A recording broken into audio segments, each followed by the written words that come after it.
The February 6th, 2024 Brookings County Planning and Zoning Commission meeting. This meeting is being recorded, televised, and viewable on Swiftel Channel 19, ITC Channel 168, and the Brookings County YouTube channel. And I'll call this meeting to order. Approval of minutes. Is there a motion? So moved. Motion by Vanderwall. Second. Second by Bartley. All in favor? Aye. Motion passes. Items to be added to the agenda by commission members or staff. Should be just doing my staff report and Bob's. Invitation for citizens to schedule time on the commission agenda for an item not listed. Seeing none. Disclosure of conflicts of interest, relationship to applicants, or ex parte communication. Approval of agenda. Is there a motion? Motion by John, second by Paulson. All in favor? Aye. Motion passes.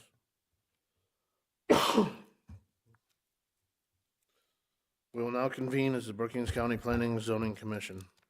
The Brookings County Planning Commission is a 9-member commission whose function is to recommend approval or disapproval of land use plans, zoning ordinances, subdivision plans, and amendments thereof to the Brookings County Commission. The commission makes its recommendation based on the adopted comprehensive plan for the physical development of the unincorporated areas of Brookings County. As a matter of policy, all motions are made in the positive. After a motion is moved and seconded, it is open for debate. Those supporting the motion shall in turn give their reasons. Those opposing the motion shall then offer their reasons. After everyone has been given a chance to be heard, the commission shall recommend approval or disapproval based upon the testimony and information presented. A simple majority vote of a quorum of members of the Planning and Zoning Board in attendance is required to forward a recommendation.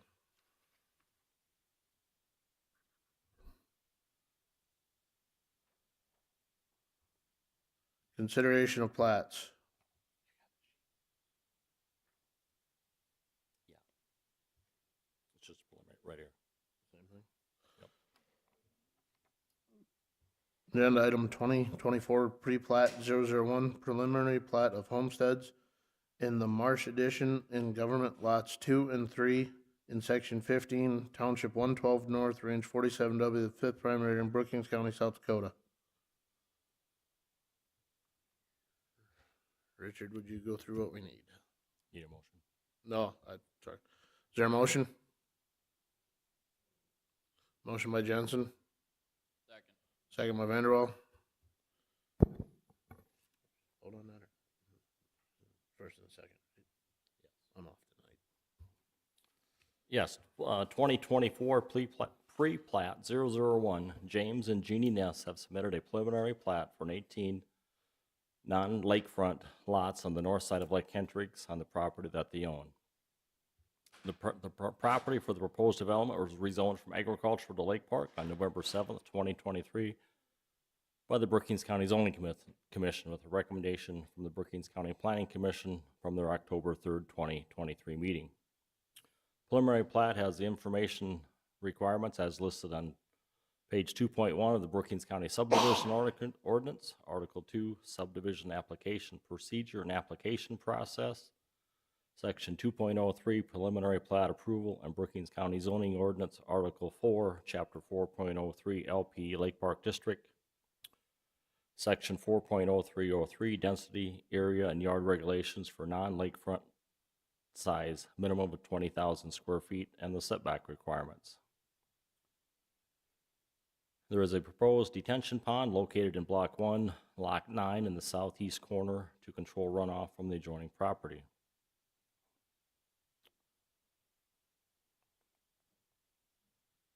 All right, let's see, where was I at here? The runoff would continue in the drainage utility easement area along the south side of lots 1 through 3 in Block 1 and lots 1 and 2 in Block 2. The size or the capacity of the retention pond is not listed but would need to be sized adequately to meet the projected runoff of the area. They have a purchase agreement to purchase the property along North Lake Hendricks Drive that will be used as access for the proposed development. The access along North Lake Hendricks Drive meets the access requirements of the Lincoln County, Minnesota Highway Department. A letter from the Lincoln County Highway Engineer, Joseph Wilson, is included in this report as attached. The applicant has submitted a petition along with a preliminary plat for a variance to not hook up to the existing sanitary sewer district, but use individual septic systems for the proposed 18 lots. The existing sanitary sewer district serves the Camaro Beach development in South Dakota on the north side of Lake Hendricks, which is directly south of the proposed development. It also serves the lakeside locks on the east side of Camaro Beach on the Minnesota Hendricks and ties into the city of Lake Hendricks sanitary system. The existing sanitary sewer is a multiple user system in South Dakota and the city of Lake Hendricks. If the preliminary plat is approved by the Planning Commission, the petition for variance would be heard at the following month's meeting, Board of Adjustment. A letter from the city of Hendricks, Minnesota Administrator David Blees, is included in this report and states, the Camaro Beach development 2.5-inch forced main sewer main does not have the capacity to add more service to it. In order to utilize the city of Hendricks collection system, the Nesses will need to connect to the 4-inch forced main for their development. A new sewer line along with a lift station will need to be trenched to the 4-inch main. The approximate distance is 1/2 to 3/4 of a mile from the proposed development in South Dakota to the approximate 4-inch main in Minnesota. And I have put them in touch with the engineering firm DRG out of Rock Rapids, Iowa to provide a cost estimate. DRG is the firm used by the city of Hendricks, and they specialize in wastewater facility improvements. Respectively, David Blees, City Administrator, City of Hendricks, Minnesota. An estimated cost of the application to construct the sanitary sewer line for the 18-lot configuration is $706,100. The cost estimate was included in this report. Things for the board to consider: does the preliminary plat and the supporting documents meet the requirements of number 1, Brookings County Subdivision Ordinance, Article 1, Section 1.05, variance. Number 1, exceptional conditions. A, general. The Planning Commission, serving as the Board of Adjustment, may grant a variance to the provisions of these regulations, but only after determining that 1, there are unique circumstances or conditions affecting the property. 2, the variance is necessary for the reasonable and acceptable development of the property in question. 3, the granting of the variance will not be detrimental to the public welfare or injurious to the adjacent property. Number 4, the variance will not permit or encourage uses contrary to the zoning regulations. Number 2, the Brookings County Subdivision Ordinance, Article 4, required improvements, prerequisite to final approval, Section 4.08, sanitary sewers. Where, in the opinion of the Planning Commission, a public sanitary sewer system is readily accessible or available to the proposed subdivision, the subdivider shall construct a subdivision sewer system to adequately serve all lots and connect to the subdivision system to the public system after the Planning Commission and the South Dakota Department of Agriculture and Natural Resources has approved the collection and treatment system. Where lots cannot be served by an extension of an existing public sanitary sewer, the subdivider shall obtain approval for all lots for individual septic tanks and disposal fields from the zoning officer in accordance with established rules and regulations of the South Dakota Department of Agriculture and Natural Resources.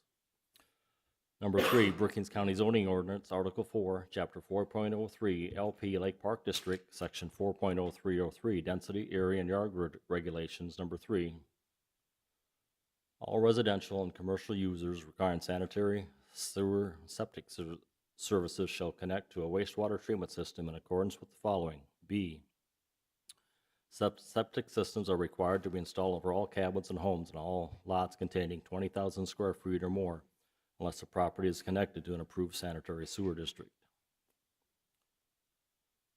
Notice of the preliminary plat 2024 pre-plat 001 were published in legal newspapers of Brookings County on January 23rd and 30th, 2024, and the Lake Hendricks Pioneer on January 24th and 31st, 2024.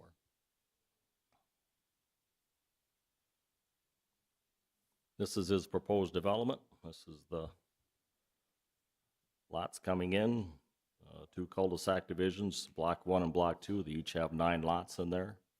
Utility easements around the outside of the lot. The shaded area is the buildable area. The white area shows the setbacks that pertain to the lots. There, this is the drainage easement coming down along here. This is where the proposed retention pond is, coming under the road, underneath this lot 1 here, or into the easement, then following the drainage and utility easement on the south side, and then down here, running off into the marsh area over in here, as you'll see in just a couple minutes here.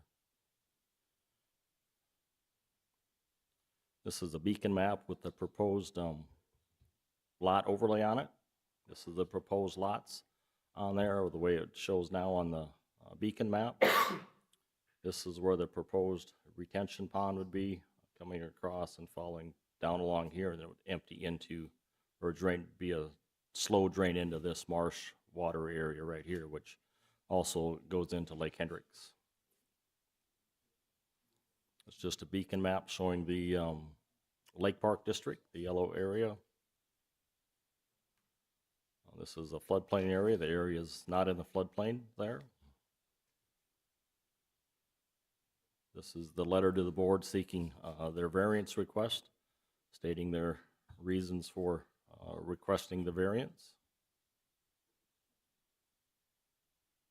This is a letter from the city administrator for the city of Lake Hendricks regarding the existing system that is there, and that a new main would need to be installed to handle the new development, as the existing line that is there is not adequately sized for the additional homes. This is a letter from the highway superintendent approving their driveway or road access onto North Lake Hendricks Drive, which gets onto Lincoln County Highway number 17. This is his cost estimate of hooking up to the, installing the line and having the stations at the lots there, and hooking up to the proposed down at where the 4-inch main, where it goes out to the city drain fields, is $706,100. This just shows some of the engineering technical work where the grinder pits or grinder stations, things like that, would be located on there. Some of the infrastructure items. This is some more detailed items of the pumping stations or lift stations.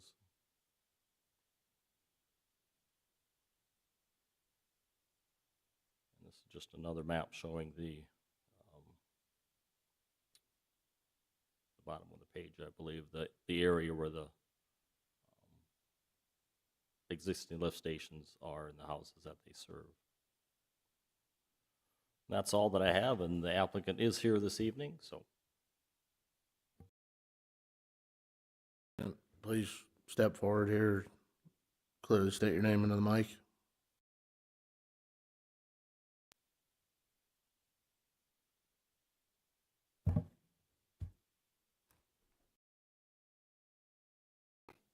Do you have anything to add to Richard's deal at this time? I don't have anything else to add, no. Is there any questions from members of the board at this time?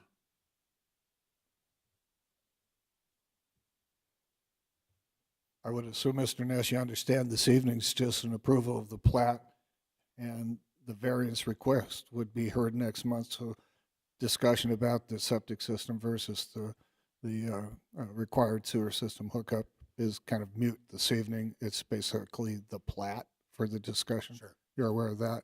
Okay. No, I wasn't, but I am now. Okay.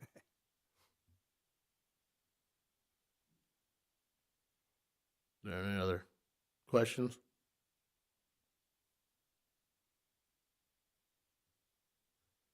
Seeing and hearing none. Just make sure if you have any questions on there, that this vote would be approving the preliminary plat as it is. You would probably need a motion to amend the motion to approving the plat and hooking up to the existing sanitary system for that approval. That's how that would be worded here. So you might need a motion, amendment to the motion for that. then you would vote on the I'm amendment. not sure that we need an amendment to the motion because it's required by ordinance. Okay.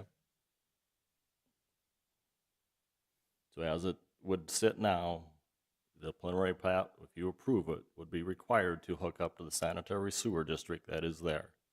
Put in the infrastructure and that is needed to the individual lots and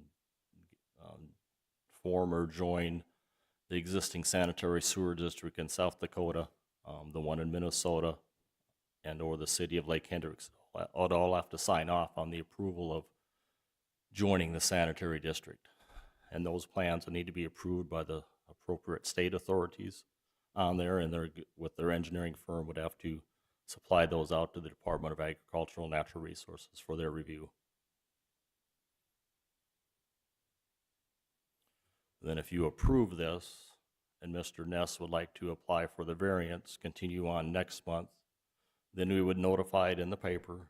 It would be advertised, published just like a regular variance would, advertised 2 weeks in the paper. Adjoining landowners would get notified, then we would come back next week, and then you would decide whether there's a hardship there to grant the variance, to allow the individual lots to have septic systems or not, or no vote would continue on the preliminary plat with joining up it to the existing sanitary sewer system. But we couldn't do the variance tonight without the approval of the plat. Because if you denied the plat, the variance would be mute and would have had the expense of the public notices and everything. And so if you approve the plat tonight, Mr. Ness would like to continue with the variance, and he would apply for that, and we would hear that next month.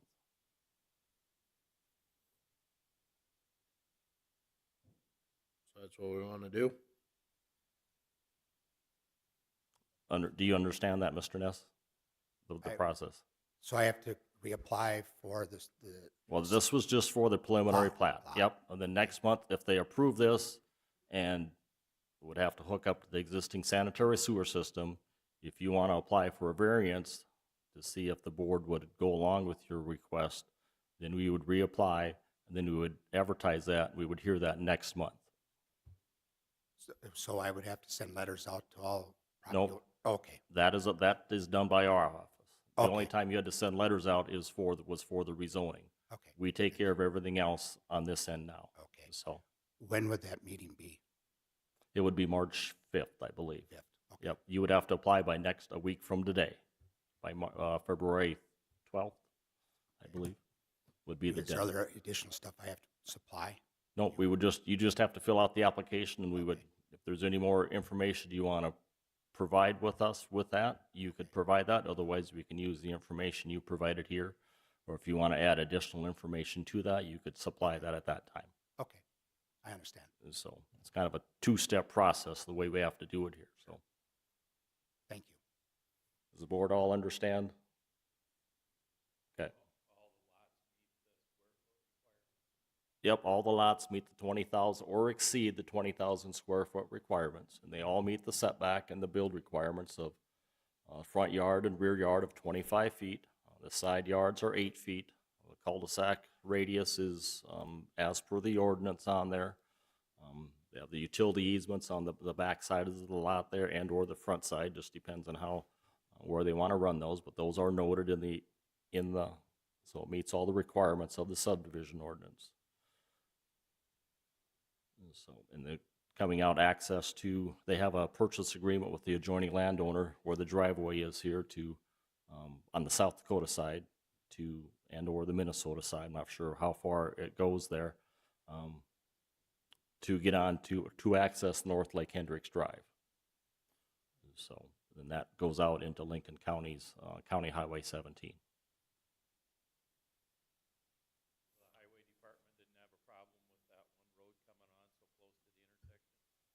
No, that was the letter from, as stated here by the Lincoln County Highway Engineer, which is right here.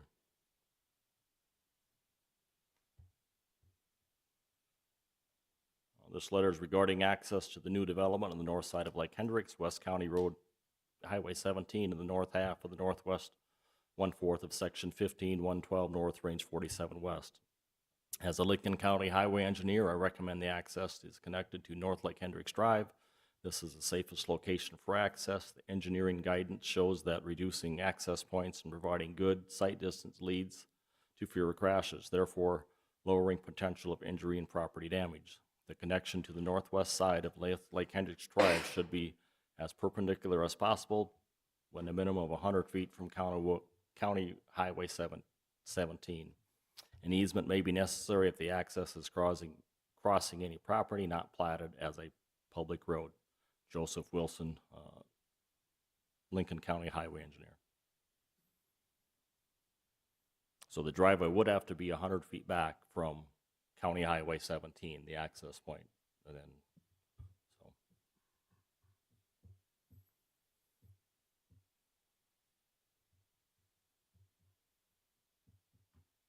So if you vote to approve the preliminary plat, it would have to hook up to the existing sanitary sewer system is how the vote would go this evening. Mr. Ness, regarding the plat as is and the drainage path through the retention pond, bordering the east part of your plat and then all the way across the southern border of the plat Yeah. to that marshy area, is there any concern of adjacent landowners or anything with that? Actually, the people on Camara Beach that are on the lake would appreciate that because right now, the way it is set up, my land, the water running off my land across the old railroad bed into some homes on Camara Beach. So this would improve their ability or the land from water not running into their property as bad. The Yep. adjacent landowner that owns the marsh, as in, Dale, excuse me, can you make sure your mic is on? Push the green light and slide it closer to you. Thank you.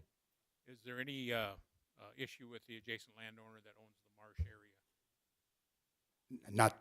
No, I have not had any problem with that.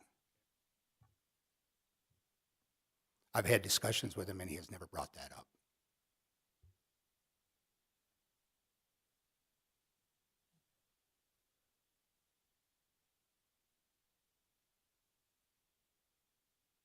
Are there any other questions for Mr. Ness?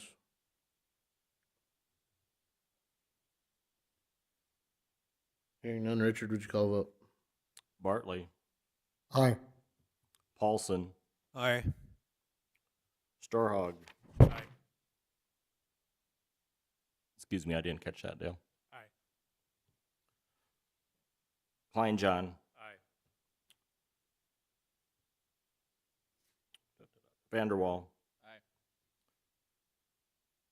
Jornby, Aye. Erickson, Jensen, Yes. and Ford. Aye. All right, motion passes. Thank you. Thank you.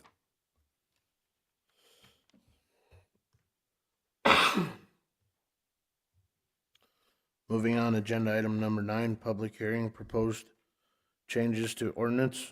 The Brookings County Planning Commission will hold a public hearing on proposed changes to the Brookings County zoning ordinance 2015-03, which readopted the 1997 revised zoning ordinance as amended. The proposed changes to the Brookings County zoning ordinance 2015-03 will repeal all or portions of the following articles in the 1997 revised zoning ordinance of Brookings County as amended: Article 1.00 short title and application, Article 2.00 definitions, Article 3.00 establishments of districts, Article 4.00 non-conforming uses of lots of record, Article 9.00 legal status provisions, Article 11.00 agricultural districts, Article 17.00 general requirements, Article 18.00 minimum mobile manufactured home requirements, Article 19.00 shelter belt setback requirements, Article 20.00 home occupations, Article 21.00 extended home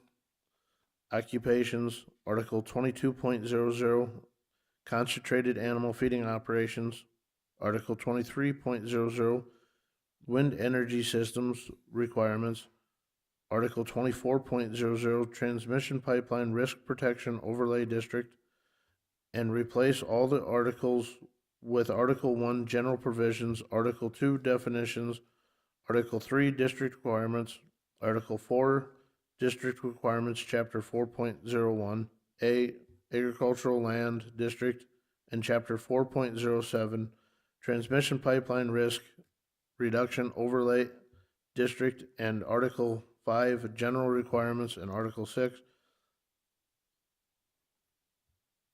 Administration as amended.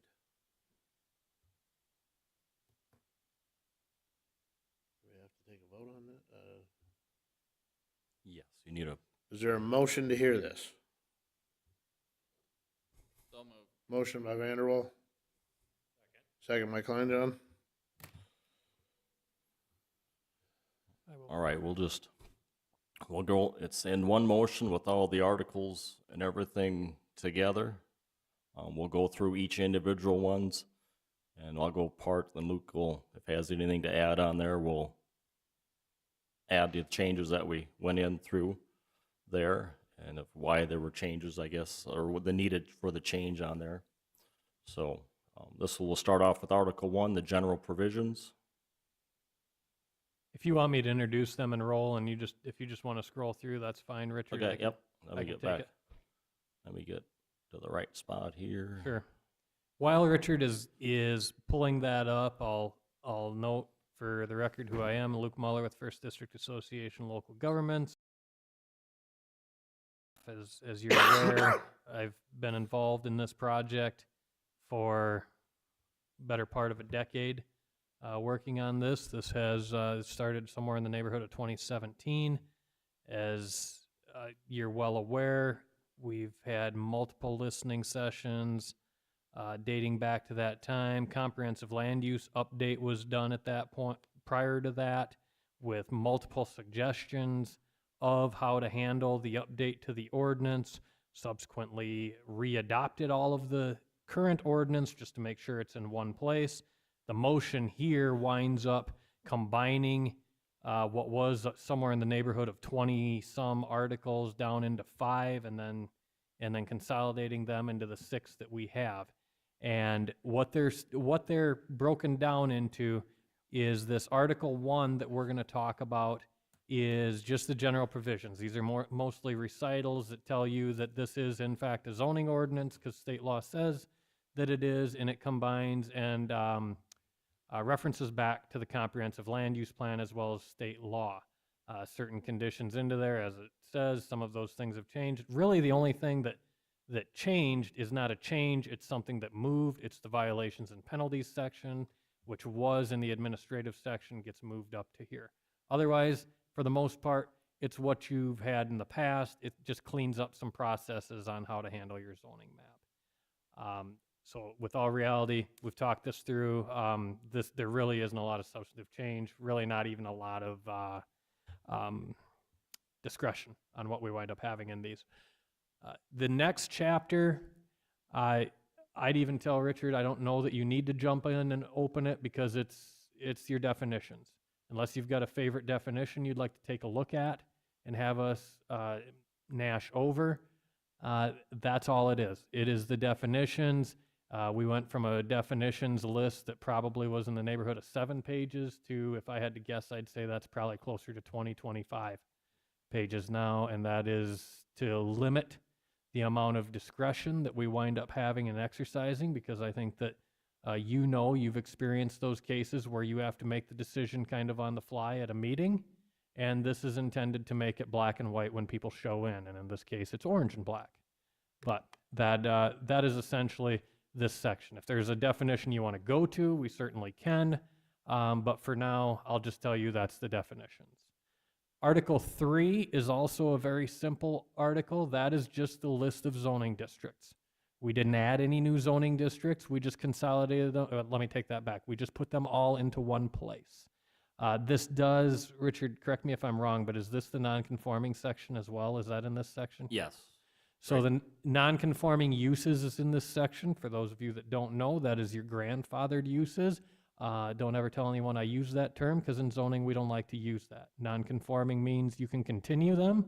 They were legal when they were created, but they're determined to be incompatible with the district they're in now and need to go away or be converted into something that is legal. No changes to that section, though. Again, the rest of that is just the zoning districts. As he goes through, it's just a list of those. We moved in the floodplain protection overlay district, which will likely have one more update in the not too distant future. So that'll be your next ordinance amendment. Lucky you, probably about 6 months, I would say. And then we put the transportation pipeline overlay district in this section too. And that's all for that section. Now we'll get into things that have a little more explanation involved. And that is in Article 4, correct? 5. Article 4. Article 4 is will be the existing zoning districts of the Lake Park, which is not changing. It's just moving into Article 4. Commercial Industrial District also moving into Article 4. Floodplain protection, aquifer protection, all of those are just moving in. That's the only change to them. Yep. Luke, I'll just add to this here. Article 4, we already have sections 2, commercial, industrial, 4.03, Lake Park, 0.04, Yeah. natural resources, 0.05, flood damage, and 0.06, aquifer protection. Those are already Okay. in, we're already using them, and we're not changing them. It's just that this section 0.01, the agricultural district, and also moving in the transportation overlay district into here. Right, so I said that wrong. Basically, what we were doing was we're slotting the ag district into with the rest of the zoning districts. Correct, Is what we're the doing. ag district and the pipeline overlay district. Right, so let's talk about the ag district, because frankly, this is what most of the last, I don't know how many years of subcommittee have been working on this. And in here, we'll just fly through permitted uses. The only orange, there are a couple of orange things onto there, but one of them is the listing of Class D concentrated animal feeding operations as a permitted use. For those that are, Class D is now the number that goes up to 1,000 animal units, or 900. 999. Thank you. 999 animal units, unless it's over the shallow aquifer. So that's why it's a name change. Combine the E and D classes. The other ones that are added, institution farms, which is essentially an ag research facility. They're listed as permitted because, frankly, if they're operated by SDSU, we can't stop them. The sign, the ordinance, and then accessory uses, as well as utilities going into there, because we don't want to see us wind up having conditional uses that may increase costs for the county as a whole. That kind of goes back to the land use plan. Special permitted uses are uses which are allowed by right subject to certain conditions. These are certain cases where we've seen decreases to setbacks, as well as the allowance of certain types of, we used to call them variances to the minimum lot requirement or maximum density. There are cases where we have the existing farmstead exemptions, and we'll get down and we'll talk about them, but they're listed into here. We'll be getting to those in just a second as to what those are. Produce stands and what you're growing stuff on site, seasonal U-pick. These are things where people are growing stuff on site and they're selling that stuff that they're growing, just a slightly different. Truth be told, most of what we're worried about there is parking.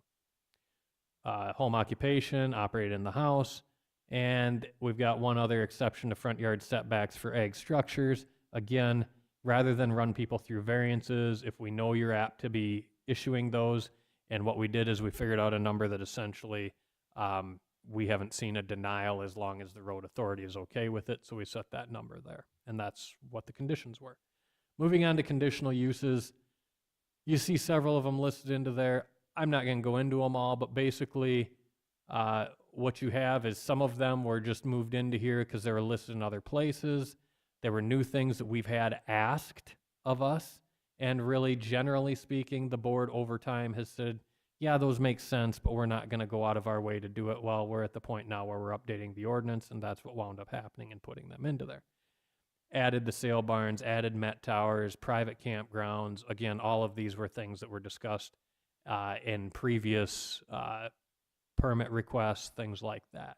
Shooting ranges added as a conditional use, solar energy system, spreading of manure with irrigation system, which by the way was allowed and said that it was a conditional use but wasn't listed in here. Wineries, wireless telecommunication, egg seed sales, and then the last one in there is moved in buildings with absentee neighbors. And again, that might be something that you'd think, couldn't we handle that with a variance? And the answer is no, because I don't know how you call that a hardship, bore of the land, and that's why we listed it as a conditional use. So with that, I just flew through what those uses were, but the bottom line is what you need to keep in mind is that if it's not listed on any of those uses, it is prohibited.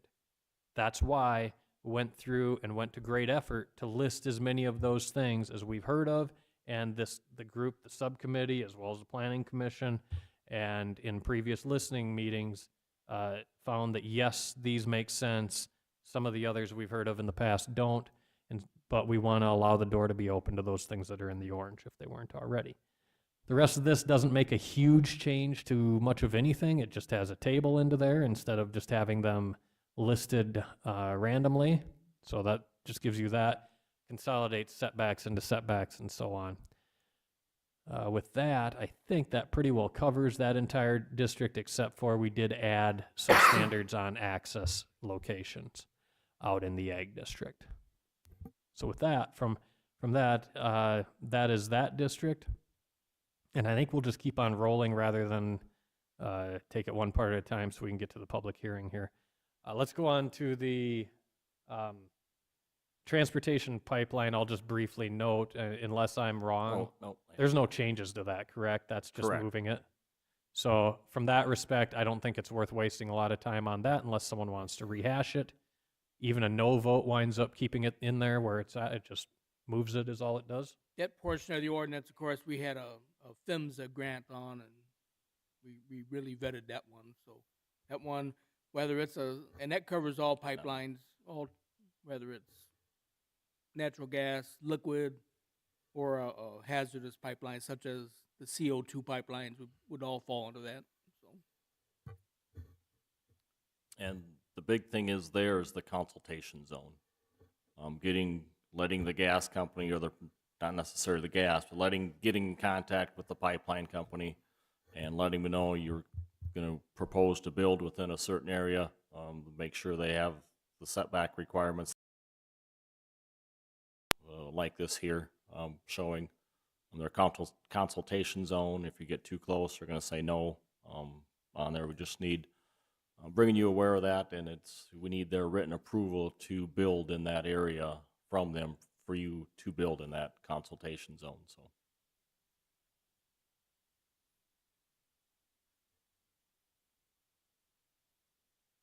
anything you wanted to add to that, Bob?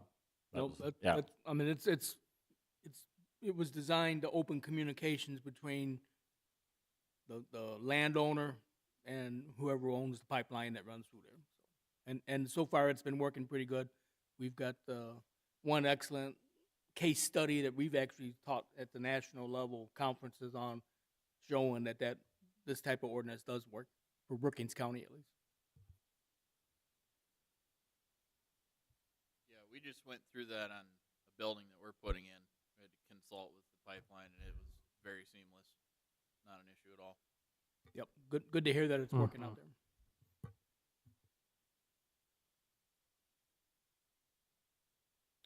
So the next article is, it's the everything else article for the most part. That is the general requirements. I want to prerequisite this with, and I think that Bob and Richard would probably echo this, when the county embarked upon updating its zone, was made out of some direction, whether it be from commissioners as well as the attorney's office, was to bring it into alignment with some of the surrounding counties as far as some of the basic things, such as vision at corners, how are fences handled, access, refuse, utility easements, requiring foundations, things like that, and standardizing language so that it could be, in some ways, so that a builder could go from one county to the next and have some reasonable ideas to what they're going to see in there. And making sure in the same breath that if it is something that you find to be important that is different in this county versus another one, we put it into there. And that's why that subcommittee met for all those years as well. Rolling down, it really gets a little bit, we have a section on signs in there, which is on page, is that 5? It starts on page 5. Again, that was a specific request to make sure that that was updated. Primarily, it was to make sure that we have realistic sign requirements. Again, that's all goes from the premise that our commercial uses that are out in the country are primarily there to serve agricultural uses, and that when people are going to those uses, they already know they're going there. They're not planning on leaving town just for the sake of seeing, gosh, what's out there in the country for business. So those signs are not anticipated to be very large. However, one of the things that was listed into here was to make sure that even though we hadn't been going out and ripping up some of those, say, realtor signs or what I would call the crop consulting signs or what have you, but to make sure that they were legal to be out there, because a case could be made that if they're not allowed, not listed, they wouldn't be allowed. So we specified when and how those are legal, basically leaving that door open so that they could do so, and Richard and Bob in the zoning office and Ray Lynn would not be accused of picking favorites in doing so. That would include field plot signs, yield Right. signs, and that's where this would all fall underneath there. And previously, we didn't have those listed, and now they're in there, so they're up, they're temporary, so. So the reality is, if someone had walked through the door and accused you of hypocrisy, frankly, they'd have had a pretty good case. Thankfully, we've got that into there. The sections into there, just to list requirements as far as shoulder belt setbacks and when they can decrease those, were placed into there. We've spent a lot of time talking about Chapter 515, and that's existing farmstead exemptions, which is just the new term for how you had things listed in the past as far as allowing less than 35-acre lots on sites that were used as a base of farming operations in the past. One of the things that was brought up through that time frame was that you had approved some plats in the past where it was just all that you had was a dot on an old map and really no information. So what it did is this established a look-back period or a sunset as far as how far back you would look on when it was inhabited. So that basically clarifies that. Otherwise, things are very similar. We added a figure to point out that, you're going to carve out the site of the farmstead as long as it is a piece of that farmstead. Could be carved out and created its own lot. And so again, I'm summarizing these. If there are questions, I can go ahead and dive into depth, but I don't want to waste time if people already understand it. Again, we've got exceptions for setbacks in there, and we have a long section involved in agricultural tourism uses that splits those uses out into different types so that there are different requirements based on the sort of use. And it goes from the things that are as simple as I grow rutabagas and I want to sell my rutabagas all the way down to I grow, stomp, and create delicious wine and sell it directly. So it goes all the way down there, or beer or grape juice, whichever you prefer. So it goes all the way down those lists and establishes standards. Chapter 522 is the concentrated animal feeding operation regulations. There are some changes to this section. A lot of it was it goes into a couple of points. One was to standardize and make sure is said how you've been handling things. For example, in the past, there were examples of this board issuing variances to setbacks, say, from a road or from a residence, yet you didn't have a defined standard for which you would do that. So those were listed into there as far as under what circumstances you would do that. And essentially, it would exempt those setbacks under certain conditions where the neighbor or the affected landowner or the affected road party or what have you are signing off on it. Did not change any setbacks except for any of them that were already regulated by the state. Moved some of them back to where the state's setbacks were. Of course, that doesn't mean road setbacks. That doesn't mean from houses. It was more on public water supplies, fisheries, things like that, that the state of South Dakota regulates. We mentioned before that the size, and I'm sorry I'm jumping around in sections on this, but the size of the operations were changed as far as combining what used to be 0 to 499 was a permitted use as long as it wasn't over the shallow aquifer. Now 0 to 999 as long as it's not over shallow aquifer is permitted. And I'll be honest, that is a trend that we are seeing in a lot of the counties around the area, going to that. There are some that are taking a little more review on those 7 to 899, but they're still doing them as permitted use. And the reality is there's nothing stopping staff from requiring engineered drawings if they really wanted to on something that was larger. So with that. And they would need to meet all the setbacks, or else Right. they would have to apply for a variance, just like before.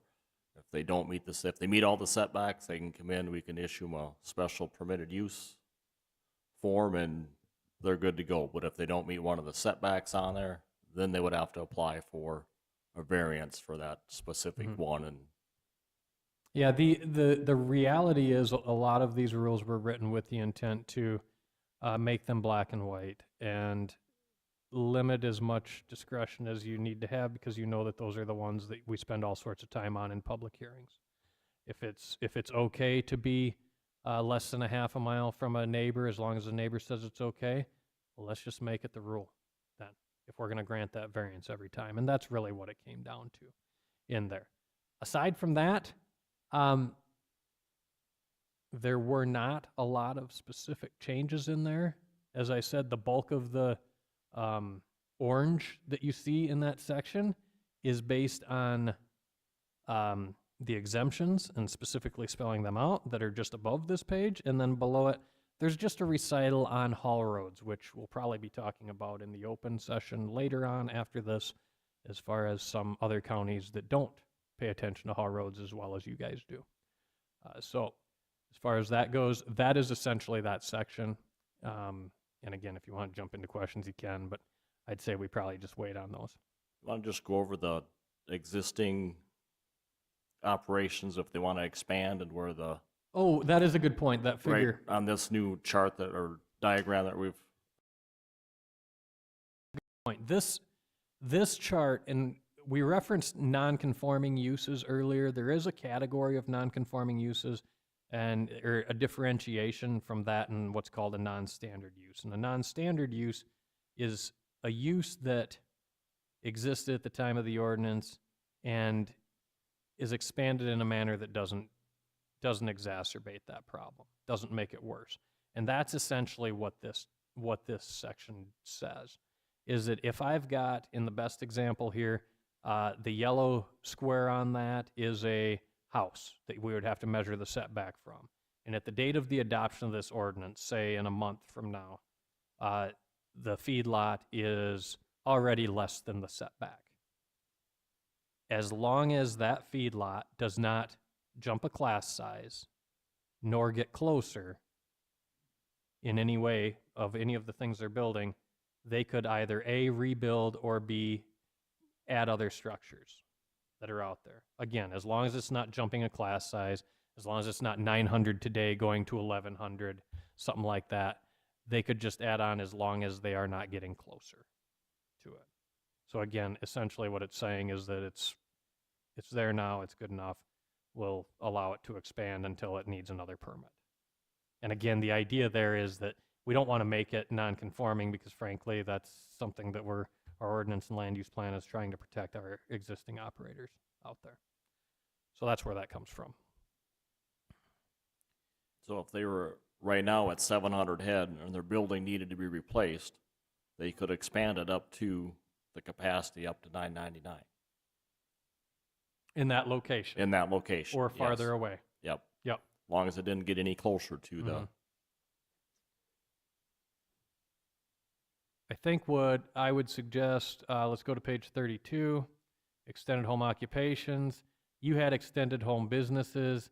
This just really added some conditions into there because you had, there were not a ton of conditions specific to how to go about it. Added some game lodge requirements, and now what you're going to run into are a lot of sections where specific requirements or questions, application information were added. I don't really want to dive into a ton of them until we get to wind energy systems, which is on page 35. Brookings County was on the front end of wind tower regulations in the state of South Dakota, and frankly, has done a good job with them. And the only it was discussed, and ultimately the intent was to keep things as close to the same way as they have been, but not to put the head in the sand of things that have been going on in the state of South Dakota over the last decade. Primarily, what that wound up being was to add information regarding decommissioning and basically requiring a decommissioning plan and financial assurance for any wind projects.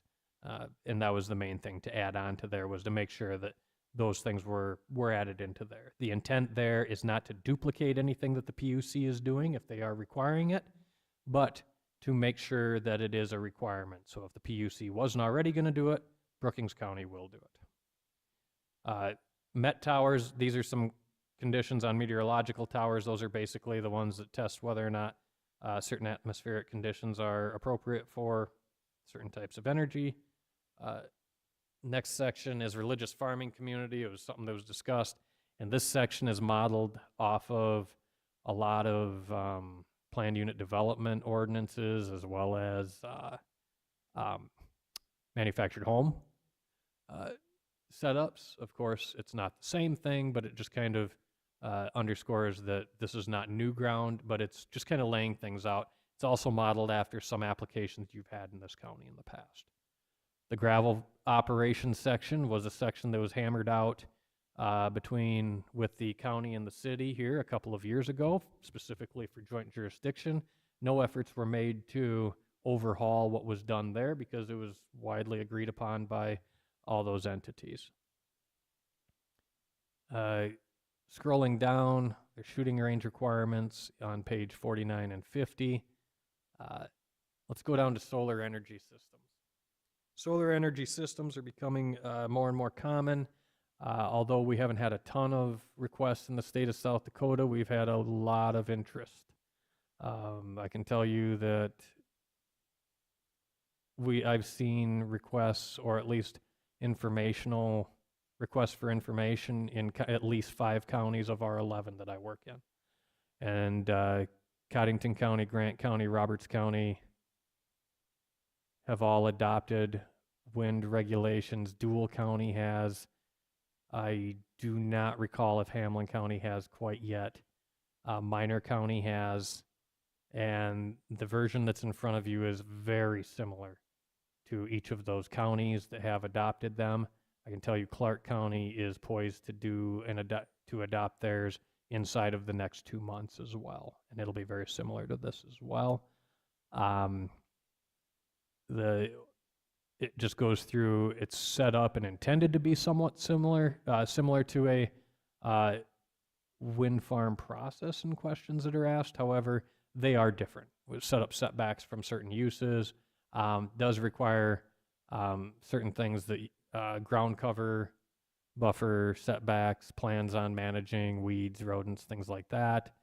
And then having protections for aviation, airport protections and glare, having security fencing, maximum height of panel solar arrays, limiting junk storage essentially, having discussions on haul roads or requirements on haul roads during construction primarily, and signs.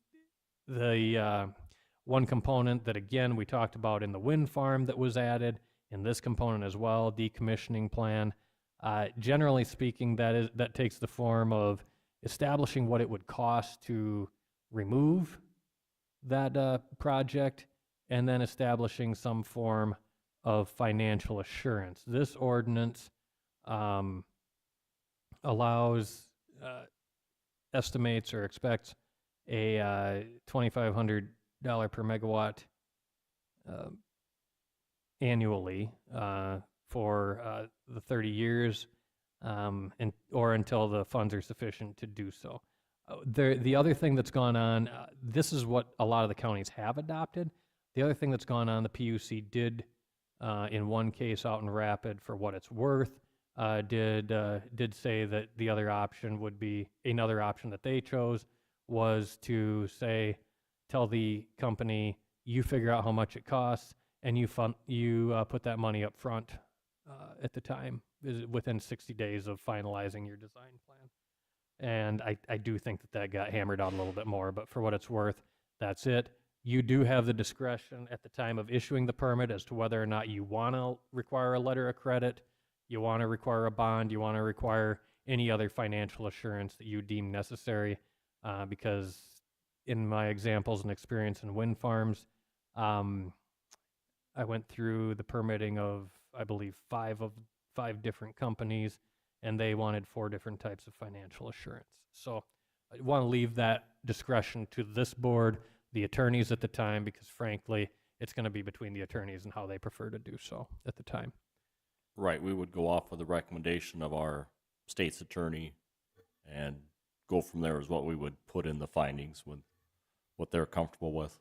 So we wouldn't be making that decision that they should have a bond versus a direct line of credit. That would be left up to our powers to be, the state's attorney, how they would want that figured out, and or the applicant. So there's a cell tower section, there's an adult use section that applies more to the commercial districts, there are campground requirements, contractor shop and yard requirements, which are primarily intended for laydown yards, short-term projects, and then a section on resorts that frankly was discussed a lot in reference to Lake Park districts. And I'm going to say that pretty well covers it in a very quick flyby. You're probably getting dizzy from seeing us scroll through here. That's it. Is there anything specific you wanted to hit on the campgrounds or anything like that, Richard? I was just going to say that was a new section that we did add to there in the conditional use and the requirements there. So just trying to catch up and happen to stop there. So the last section, and I'm sure you're tired of hearing me talk, and in doing this, I'll just point out the last section is an update to the administrative sections of the ordinance. That will be chapter 6. That is the procedures and permitting section. It did a couple of things. It updated your ordinance to meet changes in state law since roughly 2018, but mostly the changes in 2020.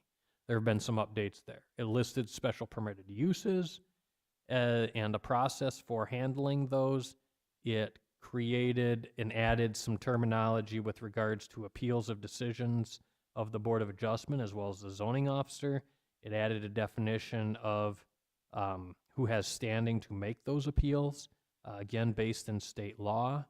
It also added that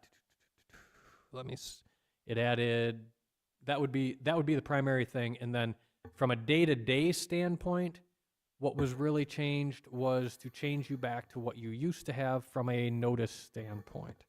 From 14 days back down to 10 days, which is where you used to be, correct, on sending letters? Correct. And to move you back down to there, which will actually have a direct impact on, I assume, and correct me if I'm wrong, it'll probably have a direct impact on when your deadline for meetings submittals are, at the very least, for how much time you have to prepare and send out notices for papers, especially weekly publications. Yep, our deadline will remain the same. Everything will continue the same as we do it, just that it's from here, our standpoint, and from items that go from us to the county commission, it'll speed up or make the process a little quicker versus waiting 2 to 3 weeks to get the publication of those 14 days in there. I should So- note two more things that changed with this ordinance. They're necessary. They're changes in state law. There are three of them, honestly. One is the decision that hits timeout if a decision of the Board of Adjustment is appealed. That was a change to state law. We wanted to duplicate it in here in your zoning ordinance so that someone doesn't miss that change. The other portion was what I call Dibs law, which basically says that if I make an application for a conditional use permit, which requires a setback from something else, as long as I've got that application in, if someone puts that thing in, for example, if there's a setback from a well, if somebody comes in and punches a well across the road, that well is irrelevant with reference to my application until this board decides whether or not I get my permit. If you say no, or I withdraw my application, well, that well is now relevant. So that gives that aspect. And then the last one, which is a big point, it is required by state law already, but it needs to be in your ordinance so that, again, we don't have confusion. And that is that the voting standard for conditional uses has changed in state law to a simple majority of those members present and voting on the Board of Adjustment, as opposed to any reference to the full membership of the board. So again, the concurring vote of a simple majority of those present and voting is what's required for the conditional use permit. The variance still requires a 2/3 vote of the full membership of the board. So that is the end of my talking on this, and I will yield unless you've got questions.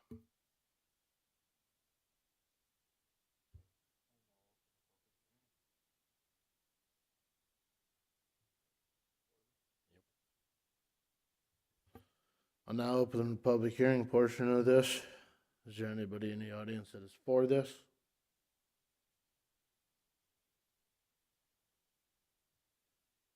Come forward. Clearly state your name into the mic.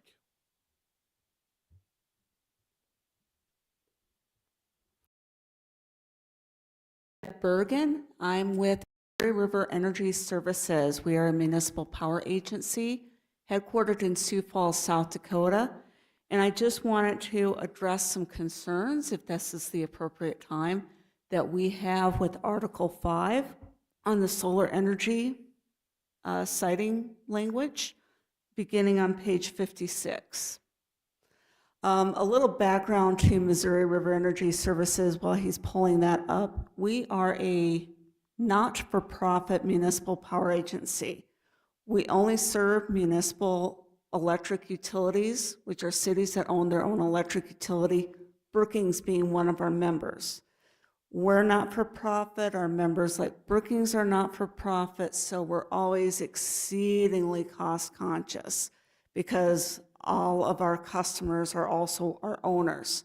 So any sort of additional costs comes out of the ratepayer's pocket. And when you look at page 56, section 3 there, the financial assurance, first it says the Board of Adjustment shall require a performance bond. But then in addition, it requires an additional 10, 3A through 3J of additional financial assurances. This is very different than what the proposed ordinances requires on wind. Wind only requires that first part, that you shall have a bond that is sufficient for reclamation and decommissioning. It doesn't require all these additional subsections. But primarily we're concerned with 3A, which requires the $2,500 per megawatt per year for 30 years. Unlike the wind section, which only begins requiring any sort of financial basis, and it doesn't require a separate decommissioning count. It only requires financial assurance in year 10 of the wind project. This requires it on the day of commercial operation, and beginning that day we would have to deposit $2,500 per megawatt hour for 30 years in an account. We are looking at doing a 5 megawatt project here in Brookings County. This would add close to an additional close to $400,000 additional to that project if we were to have to deposit $2,500 per year per megawatt for 30 years. It really seems strange when we're going to be the landowner and the project owner. So we're paying into account to protect the landowner, which we are. So that's an additional funds to pay ourselves. So what we would urge is the commission here to consider some additional comfort language, if you will, where there could be some waiver of these financial assurances where the project owner and the landowner is one and the same. It would cut down on costs, it would cut down on administrative overhead, and it would make this part of the proposed ordinances more consistent with the proposed ordinances and proposed assurance requirements in the wind section. We also find that because this section varies so much from the wind section, it almost serves, it's unnecessary, and it almost serves to have a chilling effect potential on solar. So we ask that that be considered for other future projects, maybe not ours, but others that might look at that list of 10 additional financial assurance requirements when they look at citing a solar project in Brookings. But for us specifically, we're looking at some comfort language where some of this could be waived if the project owner and the landowner is one and the same as Missouri River is in the project, 5 megawatt project we're looking at here in Brookings County.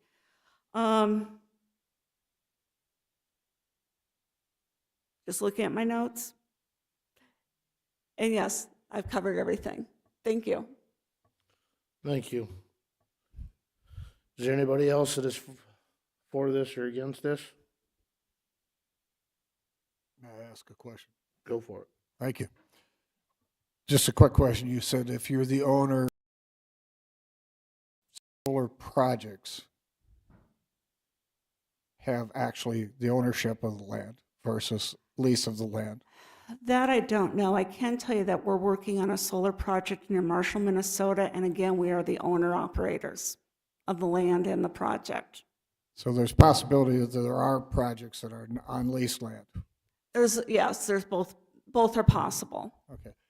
Part B says that the Board of Adjustment may allow a decreased annual payment if the Board of Adjustment determines a full rate as identified, blah, blah, with everything else we have as assurances. So I think that argument, we own the land, would be a reason for us to decrease the annual payment and leave this in here if it's leased property, so to speak. So not identifying it as owner land. I mean, that might discourage projects that don't want to purchase the land but want to lease the land. And I'd be a little concerned that that might be a case. Okay. I see that language and I notice that language. However, our feelings, and I'm talking to our general counsel, is that's not quite sufficient enough guarantee from his perspective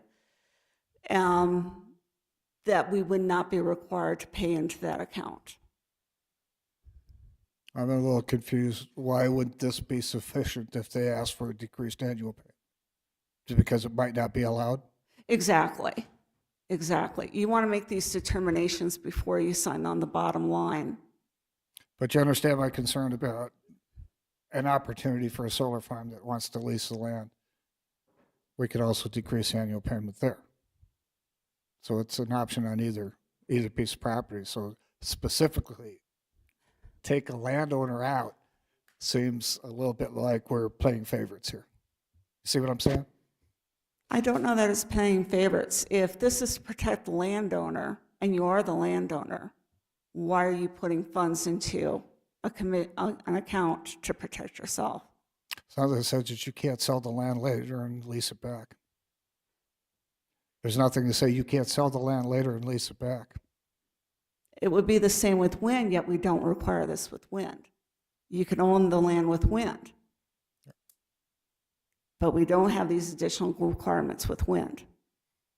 I don't know how So many we are other- playing favorites. We're Yeah. playing favorites with wind over solar. And I'm not sure on the land ownership on wind. That's totally Greek to me at this point, but I think B basically covers you. Yes, you have to make an appeal for a decreased annual payment, and you can use I own the land as an argument, but I think it really becomes specific that you have to buy the land if you want to have a chance to have the $2,500 per megawatt reduced. And what would your suggestion be to that annual rate then? Is it the megawatts, or is it size? Obviously, the size of the solar farm is megawatts, not acreage. I actually find that A through J are probably not necessary given the language in the first section on 3. You're required to provide appropriate assurance, and that's the same language that's in the wind section. I This do is not, maybe a little bit more specific, but I guess I'm asking for you to tell me what is appropriate dollar amount per megawatt. that I do not have a number on Yeah, right here as I I sit don't here either, today. so, But we don't have a number on wind either. Why the This is- different treatment? because wind towers are specifically not usually owner-owned land. It's leased land from a producer that owns the land that says, put the tower up, and we've got an agreement, you pay us X number of dollars, plus a decommissioning process there too. I don't want to get into a case where we're specifically saying, if you buy the land, we're okay. I understand that, but then it goes back to the question of why the chilling effect on solar with additional assurance requirements that aren't on wind when you can have at least land as well. Yes, you can. I don't want it to be a deterrent factor, a deterring factor for somebody to start a wind farm and says, hey, the 2,500, if I own it, it's not fair. If I lease it, I'll require a decreased annual payment anyway.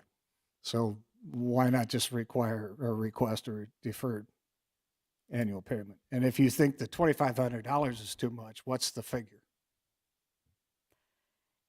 And again, I don't have a number as I sit here today. It's going back to why the additional insurance requirements of solar versus wind And I and the guess chilling effect that has. I'll have to refer to Luke a little bit on this. Do you understand, or can you tell me where the $2,500 came from for? All I can really say is from a standpoint of what the subcommittee was looking at was that they already had wind towers in the county. And they had wind towers that were more than 10 years old. And in that, the expectation and the experience that they had had, not to say that solar panels don't have a different or don't have a similar warranty, but the warranty that they had heard in the past was that generally a 10-year warranty that depreciates. So at that point, the expectation would be that it would be bought up and handled at that time for the wind farm. That's why the 10th year of operation. It also was intended to not have them have to put the money up front right away. That's where that came from in that section. If you go down to the section on solar, the idea was having that requirement for a bond or a letter of credit or any other financial assurance that was out there. And then A through J just lays out certain parameters or manners in which the board can use to either require or relax those requirements.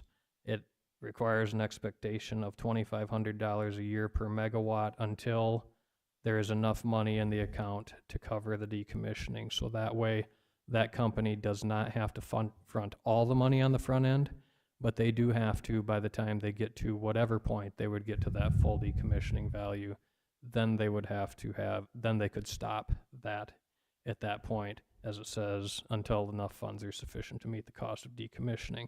It also allows the board, the figure was that then the Board of Adjustment, if they really felt like they really didn't need to for some reason or another, they could allow that at the time on the basis of it to have a decreased annual payment. it is different language. It probably goes back to the fact that these sections were created at different, originally created at different times. But this is, that is where the bulk of that came from, was with the intent to allow as much flexibility as possible in having that. If you really wanted to, in order to draw a line on something, you could potentially allow them to pass go, and go straight to, I had the wrong I had the section up here. One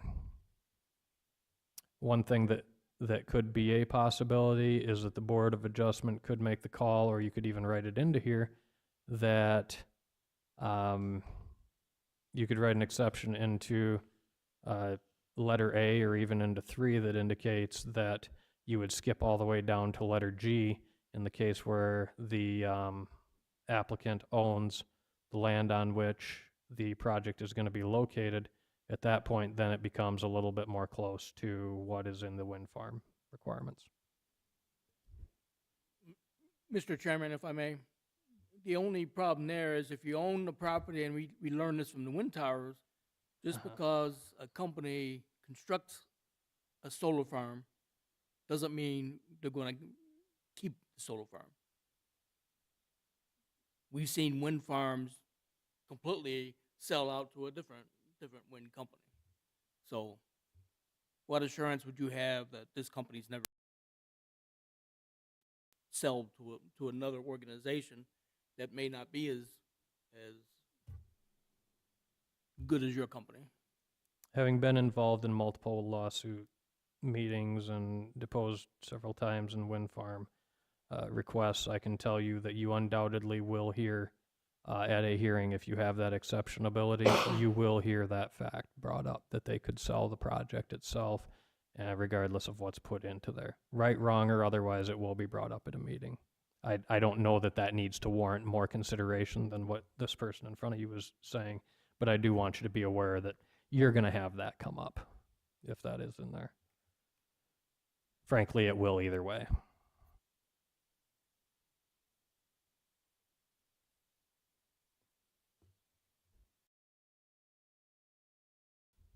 Is there any other questions?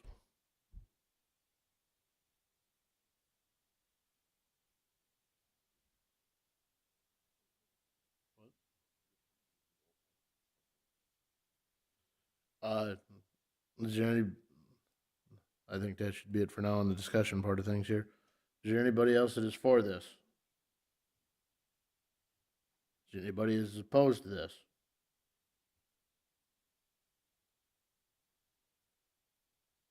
Seeing nobody opposed to this, I'll now close the public portion of the hearing. Move back to the board for discussion. And then we'll move back to the board for discussion.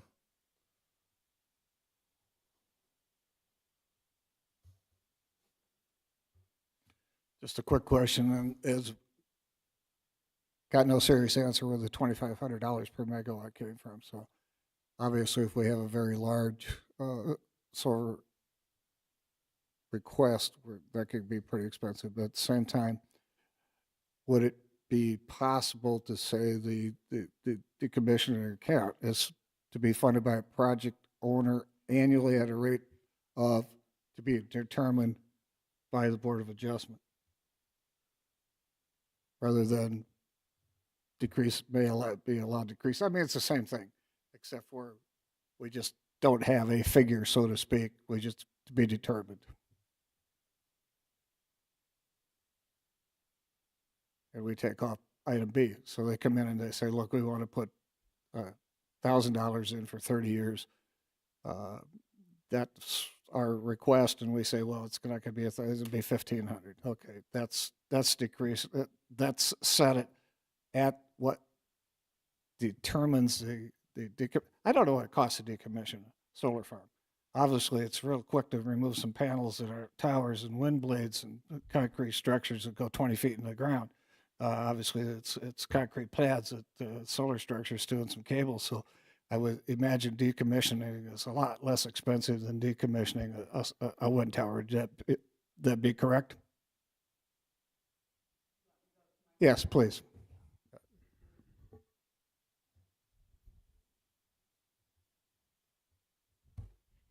Yes, generally speaking,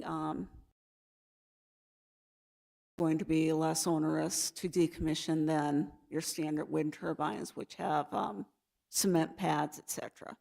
So if we were looking at the one that you're proposing in Brookings County, for instance, and we took that, and you said over 2,500 per megawatt hour over 30 years is $400,000, is that a reasonable thing 30 years from now expect it would cost to decommission it?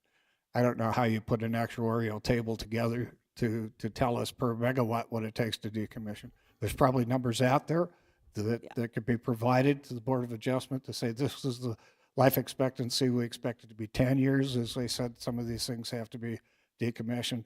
Or is it 30 years? What is it? You know, this is new to us. It's new to me when we talk about solar farms.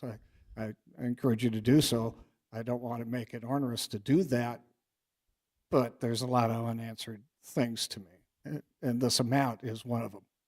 Would it be better that it be determined at the application request? Here's what we think it's going to cost to decommission. It's going to be funded per megawatt starting at day one. I don't have a problem with that particular language, but that could be determined by the Board of Adjustment also. Yeah. Yeah, and again, just it's so tough to draft on the fly like this. You know, something along those lines would be much more amenable to us, you know, and possibly some comfort language that says, you know, if other surety is or proper financing is shown, the board may waive the decommissioning fund. Again, some language that says if proper other surety is shown. Those are my concerns, and Yeah. that's the only thing I can come up with time. If we look at this, I really don't have a problem with this simply because the Board of Adjustment could decrease the annual payment based on all the other assurances, CD and everything else. And it still gives us that ability. I think the $2,500 per megawatt is a sticking point right now.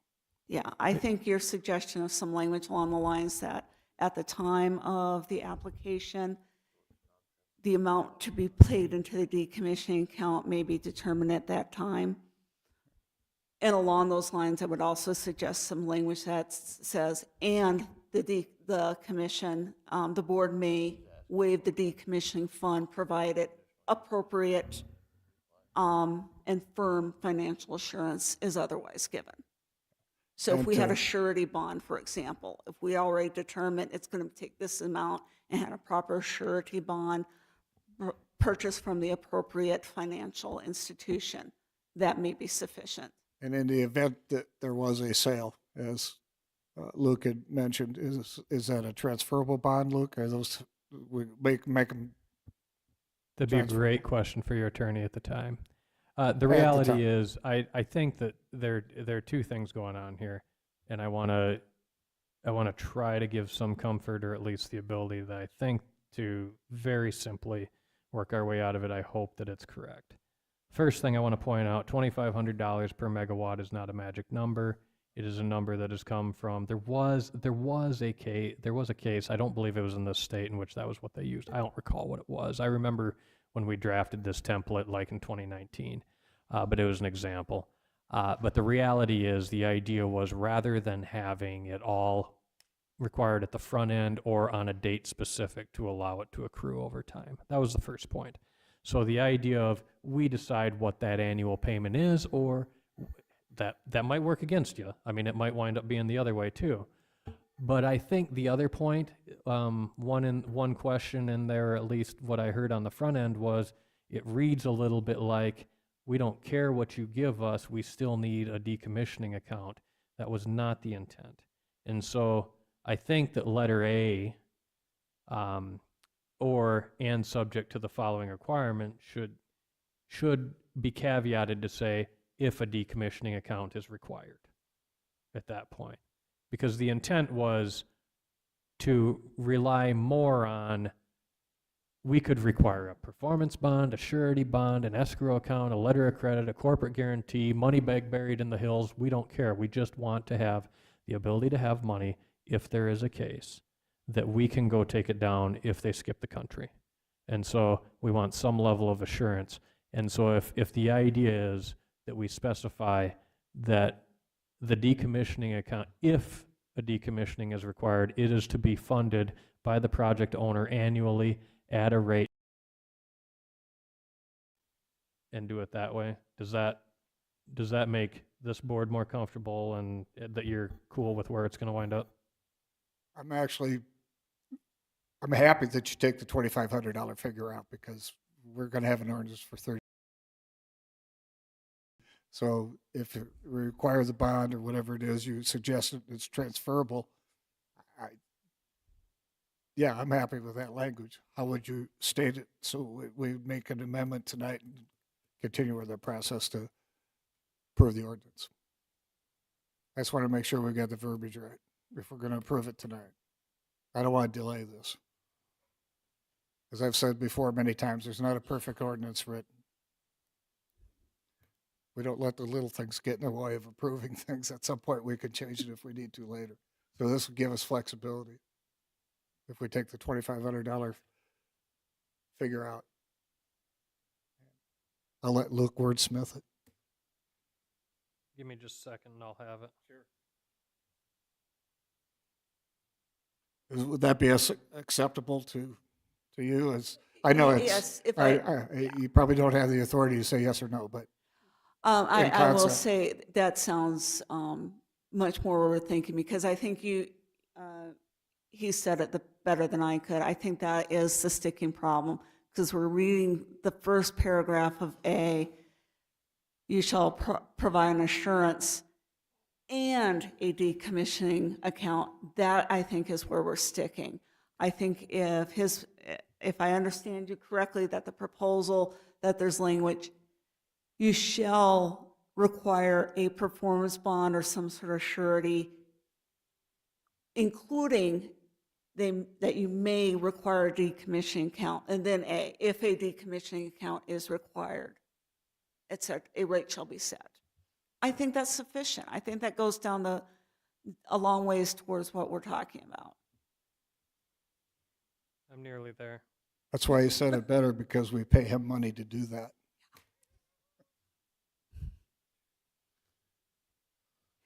My pay grade's not that high. You get paid? Not for this, I don't. You guys do. I don't. This is a reference to you. I don't get a meeting. Okay, I think I've got it here. So what we would do is, Richard, and I don't know if you're in the Word document or not, but please, just for what it's worth, everyone can follow along here. At the period after, on number 3, the very last line where it says decommissioning the SES facility, comma, turn that into a period. And then it would say, we would replace the "and" subject to the following provisions with a sentence that says, if a decommissioning account is required, it will be subject to the following. And then we go down to letter A, and at letter A, it will then read, a decommissioning account is to be funded by the project owner at a rate to be determined by the Board of Adjustment. And then that replaces everything all the way up to 30 years, comma, or. So it will then read, a decommissioning account is to be funded by the project owner at a rate to be determined by the Board of Adjustment until the funds within said account are sufficient to meet the cost of decommissioning as identified in the decommissioning plan. That gives this board the discretion to say, nah, we'd rather have more money. We're good until you give us a lump sum in year 5, 10, 3, 2, whatever, or on the front end. So it gives you more discretion, but gives them the ability to say, you know what, we've got the land, we've got all of this, we're not going to up and leave this. So you can trust them at that point.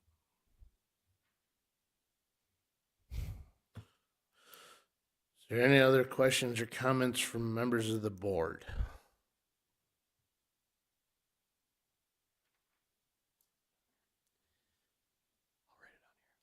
wait for an amendment then? It would take an All right, amendment. I'm gonna At have, this point, it would take an amendment.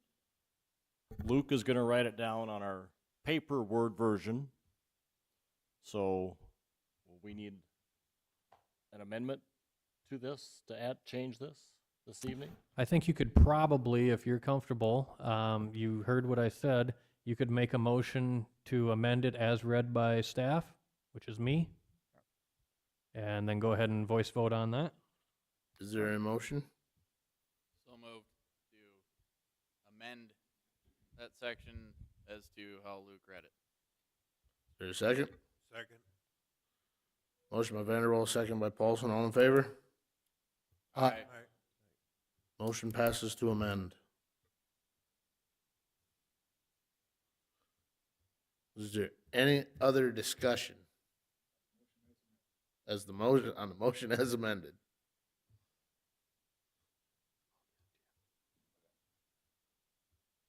We gotta wait for Richard. I've got just a really quick comment. The county commission appreciates all the work that you guys have done, this board has done, and previous boards before. How many of you were on here when this started? One, two of you? Where are we So- at? Yep, it would be 2. Yeah, there's got to be at least 2. This has been years of work, as Luke has indicated. It's been reviewed by our state's attorney. It's been reviewed by a previous commissioner who was an attorney who delved into the process pretty closely and wordsmiths a lot of things as we went along, and it took a while for the process. There, you got me. I'm sorry, with my planning experience on several boards, but I want to thank you all because you did a lot of work on this, and I appreciate it. I know the council will appreciate it. We'll see what happens when this gets to our board on suggestions to change, but I don't anticipate many because it's a lot of work's put into it, and it's a very good document. It may not be perfect, but as I said, if you wait for a perfect document, you'll never get one. So thanks again. Thank you. Richard, would you call the vote? Sorry. Yes, Paulson, Aye. Storhog, Aye. Kleinjohn, Aye. Vanderwall, Aye. Jornby, Aye. Erickson, Jensen, Yes. Bartley, Aye. and Fort. Aye. Motion passes. Okay, so this will go on to with our recommendation to the county commission. I'll get that sent up there, watch the paper for the final dates on the first reading, and the big one would be the second reading where they actually have a public hearing. As of now, I don't know the date. Will probably be the last county commission meeting in March as of now. But like I say, watch the papers for it coming out. It'll be published in the public notices in the paper. So we'll send it forward with this recommendation, what we have. And then it would also tie in our other existing articles in Article 4. It'll be one complete document now with the existing documents that we have for our zoning districts and this one. So it'll be one document when it's approved. Thank you. Moving on, department reports. Yes, sir. There's a couple of legislative bills going on right now that we do want to touch base on. One is the establishment or a true definition of what an has been pretty far, and we think that one will be adopted by the governor in July whenever she approves the rest of the bills. And basically, we've had issues on some of our conditional use permits on, well, there was a well there and last used 50 years ago, and I plan on building a house there, and I plan on using it, and things like that. And the new state law will specify exactly how long. I believe it's 2 years. Had to been Correct. used within the last 2 years and things like that. So our ordinance may have to. You have to realize our zoning ordinance is going to be a living document. If state law comes down, we'll have to update the ordinance on a case by case. But we'll never have to go in and update whole chapters anymore. Like this one's taken us 6 years to do, or however many years. The other one that the state law we're looking at is Senate Bill 189. We're not so sure that one's going to pass, but it talks about road haul agreements with townships. Brookings County, I feel we're in the forefront of that one by us requiring all these agreements already on that one. So that one, I'll let Luke talk about it here in a minute. Richard, do you have anything else? Yes, we have, possibly coming up, we may have an applicant coming in to, amend their findings of facts. It's a processing plant that right now it specifically says they can process one type of product only. They're looking at, doing the same process. So they're looking at coming in to amend their conditional use to allow other products to be brought in. Plant would not be expanded or anything on there, so that's one, if that comes through, that's one thing we may be looking at here. And the new product would not be a hazardous material. It would be or anything the like same, that. same material. Same type of material is what's being produced now. Right. Other one we have is we have a confined animal feeding operation. Its existing structures are getting to their end of life. Would not be expanding any number in noses or head units, just that they would be replacing their existing infrastructure with new and more modern, more efficient type things. I believe that's all. And on that one, what is the board's opinion? I mean, if it's a fully permitted, I don't know if it's hogs or turkeys or whatever, but like Richard said, all they want to do is tear down the building, and which is probably a wooden building, and put one of those new structures up, which would be not changing any of the animal units, not changing the lagoon, if they got a lagoon. I don't even know if they got a lagoon system in this particular conditional use. I personally don't think there's a big issue with it, but what's anybody here have? Because DANR, Department of Agriculture and Natural Resources, they still monitor all these things, and if it's a fully permitted facility through DANR, and if they build a new building, DANR is going to be also on it. But we do want to obviously get the building permits and score the building permits on and all that. But any opinion from the board? I'd say if you're just replacing what's there, you shouldn't have to, because you got to keep the buildings up, and if that means replacing the building, I guess I don't see a problem with it. We were through this with his family. It was pretty seamless. Okay. I mean, me and Richard's been here, Sorry. Was what, there any 20 years now, so we've seen a lot of different things go on, and different boards have different philosophies. So we wanted to make sure that we talk to this board and get your opinion, not go back 15 years ago, or even, I guess I'm 25 years this year, 21 as the planning and zoning guy. So we just wanted to make sure we keep the board informed, first of all, and because you're here about it. If we allow a building to be rebuilt, you'll be the first one to hear about it out in townships. But we want to make sure we're doing it the right way. So I guess my question or comment would be, I would assume there would be allowance for newer technologies within the building. by all means, confinement? we don't permit the technology inside the permits. I mean, if they got a carousel to milk cows, we don't capture that. What we capture is the building itself, typically. So, okay, and then, Mr. Chairman, if you will, I'd like to have Luke speak about whatever Luke wants to talk about. Just quick on that before we go to that. I'll ask Luke this. What did Global do after the derecho? Did they have to re-permit? No, they did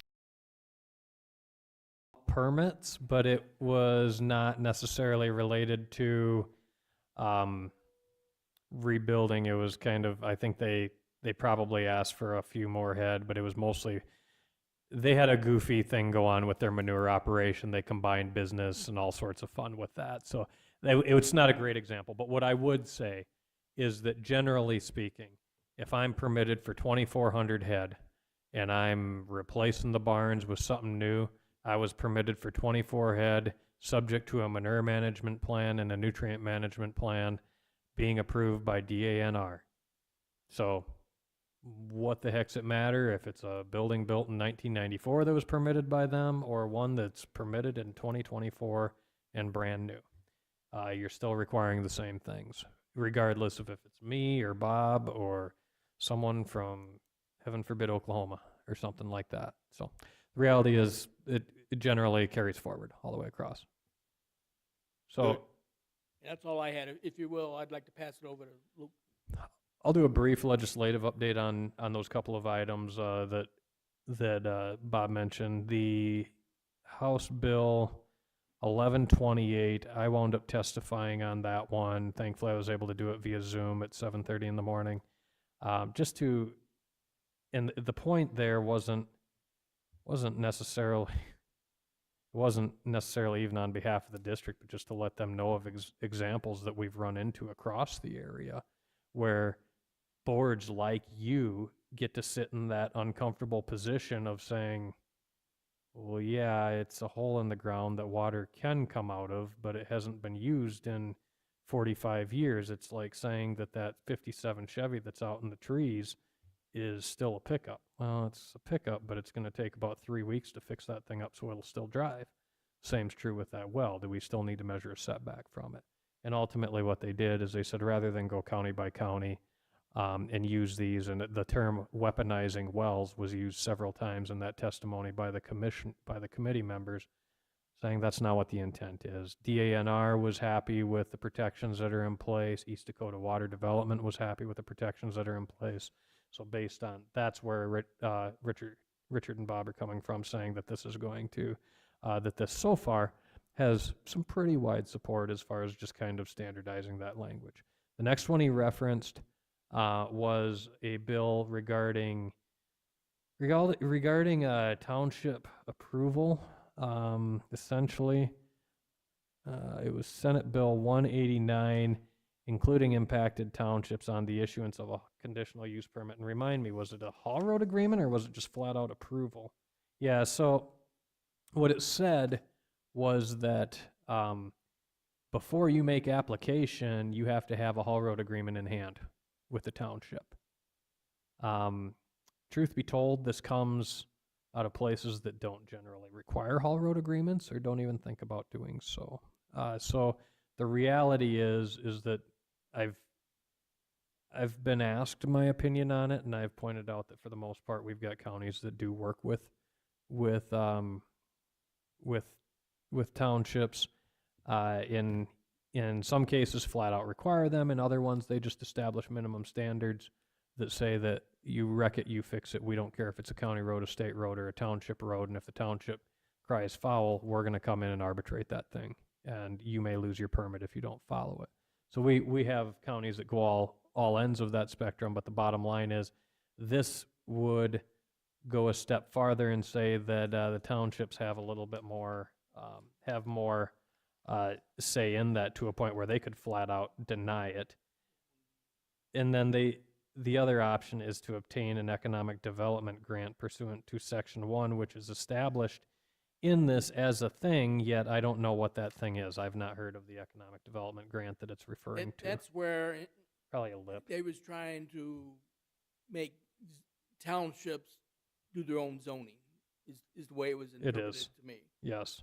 So that's why this one, that part definitely won't fly. I don't think the counties want that. I don't think that this issue is dead. I think that there's probably going to be another attempt to find some level of middle ground on that is less than a prerequisite, but potentially allowing or requiring a period of time either in notification or time for, at the very least in notification, because I think, correct me if I'm wrong, you guys notify the townships, don't you? By all means. Yeah. And Brookings County Commission would not have a problem working with the townships. It's just in South Dakota right now, according to the enabling laws, the townships don't do zoning. They do in some states. I think it's about 25. About half the states in the union does zoning at the township level. But I don't know of any township in Brookings County that would want that responsibility. Maybe I'm wrong, but So in the example that I'd give is that there are, it can be difficult, and we're accused at this level of being slow and unreactionary to unable to move fast enough for permits that go on out in the countryside. And you have staff. I guarantee you are accused of being slow in your office. I guarantee it. I don't even have to guess that I'm sure you are. Everyone hears it. Imagine what that's going to be if you have to have volunteers handling that. And so that's ultimately one of the primary cruxes, that it's hard to pull the farmer off of the tractor or the road grader or whatever to say, hey, I need my building permit tomorrow. Come out and take a look at this feedlot so I can get cranking on it, or this gravel pit or whatever. So in the end, there's probably going to be some middle ground there. You'll probably still see another bill like this year, something similar. There's one more bill that I want to reference that doesn't carry a huge issue to you, but you've probably heard about these things. There was a bill to have the state preempt. Basically, the state would then handle all of the zoning for any vacation rental by owner. Yep, and that today was deferred and killed. Basically, that was going to take away the local control of those things in this county.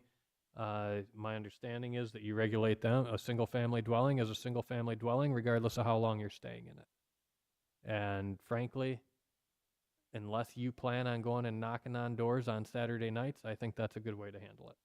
So that's the end of me.